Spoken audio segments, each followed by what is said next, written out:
1 February 2026 रोजी माघी पौर्णिमा आली आहे. पौर्णिमा ही 1 तारखेला पहाटे 5:53 सुरू होऊन दुसऱ्या दिवशी म्हणजेच 2 तारखेला रात्री 2:39 संपणार आहे. माघ पौर्णिमा या दिवशी दानाला आणि पवित्र नद्यांच्या ठिकाणी स्नान करण्याला फार महत्त्व आहे. पौर्णिमेच्या दिवशी चंद्र हा 64 कलांनी युक्त असतो. त्यामुळे या दिवशी भगवान विष्णू आणि माता लक्ष्मी यांची पूजा अर्चना सेवा केल्याने आपल्या जीवनातील आर्थिक अडचणी खूप जास्त प्रमाणात कमी व्हायला मदत होते आणि त्यांची कृपाही आपल्यावर अखंड राहते. माघी पौर्णिमा हा दिवस आपल्या कुलदेवीचा तसेच पितरांच्या सेवेसाठी खूप जास्त महत्त्वाचा असतो. माघी पौर्णिमा सोबतच आज पुष्य नक्षत्र सुद्धा आहे. जेव्हा रविवारी पुष्य नक्षत्र येतो तेव्हा त्याला रविपुष्य नक्षत्र असे म्हणतात. यामुळे हा दिवस सेवेसाठी सर्वात जास्त फलदायी असा मानला जातो. पौर्णिमेचा दिवस हा कुलदेवीच्या सेवेसाठी सगळ्यात महत्त्वाचा मानला गेला आहे. यामुळे या दिवशी श्री दुर्गा सप्तशती पारायण सर्वांनी नक्कीच करावे आणि पारायण ही एकाच बैठकीमध्ये करावे.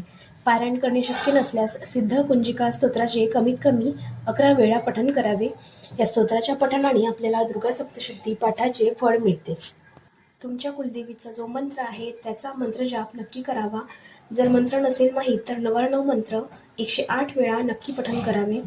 कुलदेवीचा किंवा माता लक्ष्मीच्या फोटोवर, मूर्तीवर किंवा टाकावर शुद्ध पाण्याने आणि नंतर पंचामृताने आणि नंतर परत शुद्ध पाण्याने अभिषेक करून त्यावर कुंकुमार्चन करावे. 16 वेळा श्रीसूक्त म्हणून किंवा 99 मंत्राने कुंकुमार्चन करू शकता. त्यानंतर विष्णू सहस्त्रनाम, व्यंकटेश स्तोत्र, विष्णू गायत्री मंत्र, लक्ष्मी गायत्री मंत्र आणि 11 माळी श्री स्वामी समर्थ महाराजांच्या करायच्या आहे. माता लक्ष्मीला श्री विष्णूची सेवा खूप प्रिय आहे. त्यामुळे पौर्णिमेचे सत्यनारायण हे प्रदोष काळामध्ये रविवारी नक्कीच करावे. सर्व आर्थिक अडचणी, नोकरी व्यवसायामध्ये अडचणी, संतानप्राप्ती, मुलांच्या करिअरमध्ये अडथळे सर्वांसाठी ह्या सर्व सेवा खूप उपयुक्त आहेत. ज्या घरामध्ये प्रत्येक महिन्यात पौर्णिमेला सत्यनारायण होत असते त्या घरामध्ये कधीच कशाची कमी पडत नाही. पौर्णिमेला घरच्या घरी सत्यनारायण कसे करावे त्याचा इन डिटेल व्हिडिओ चॅनलवर टाकला आहे. त्याची लिंक खाली दिली आहे तर नक्कीच जाऊन चेक करा. आणि कुंकुमार्चन कसे करावे, कुंकुमार्चनचा सुद्धा व्हिडिओ चॅनलवर आहे तर तो नक्की जाऊन चेकआउट करा.